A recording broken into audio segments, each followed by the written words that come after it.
Welcome back. It's now time for your midday sports.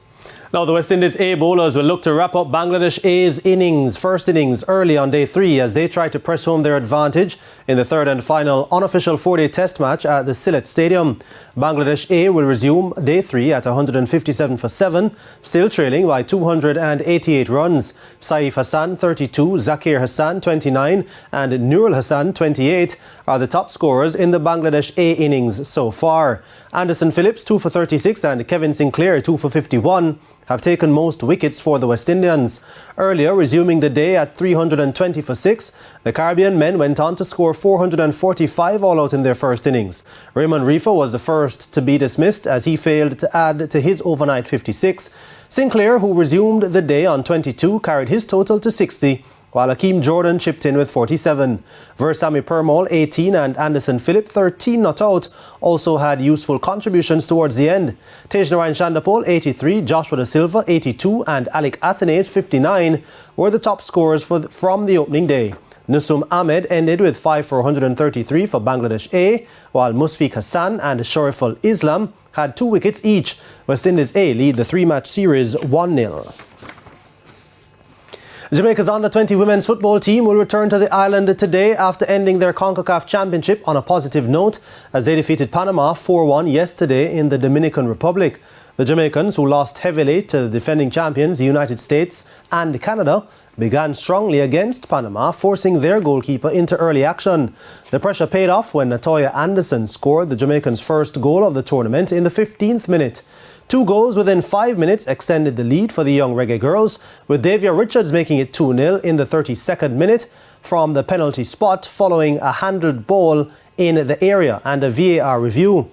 Now Maya Raghunandan then made it 3-0 in the 36th to see the Jamaicans going into the halftime break with a comfortable lead. And when Shaniel Buckley was mowed down by the Panamanian goalkeeper, Jamaica were awarded another penalty. Amelia Van Zanten then coolly converted to make it 4-0 for the Jamaicans in the 74th minute.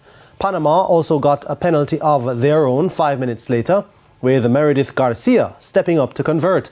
The Jamaicans lost their opening matches to Canada and the United States.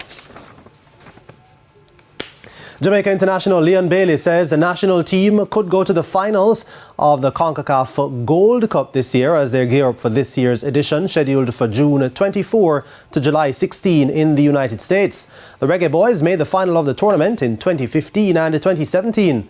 Bailey made his Gold Cup debut at the 2019 edition when the Jamaicans got to the semis.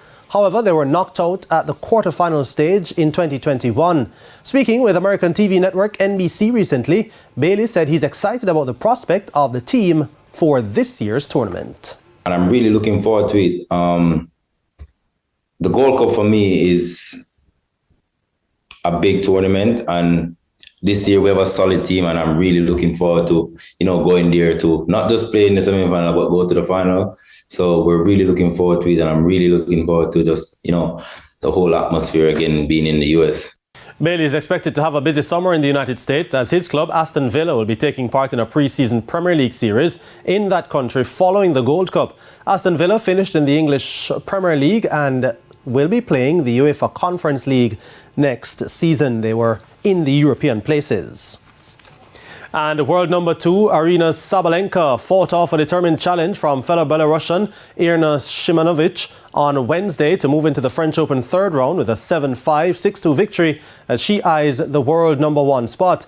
Sabalenka, who will take over the top spot from Poland's Iga Świątek with victory at the Paris Grand Slam, didn't have an easy start, with the qualifier Shimanovic ranked 214th, matching her power with every ground stroke. Shimanovic started moving her opponent around, playing the angles and forcing her to the net with an audacious drop shot as she tried to stop Sabalenka from imposing her own rhythm on the match.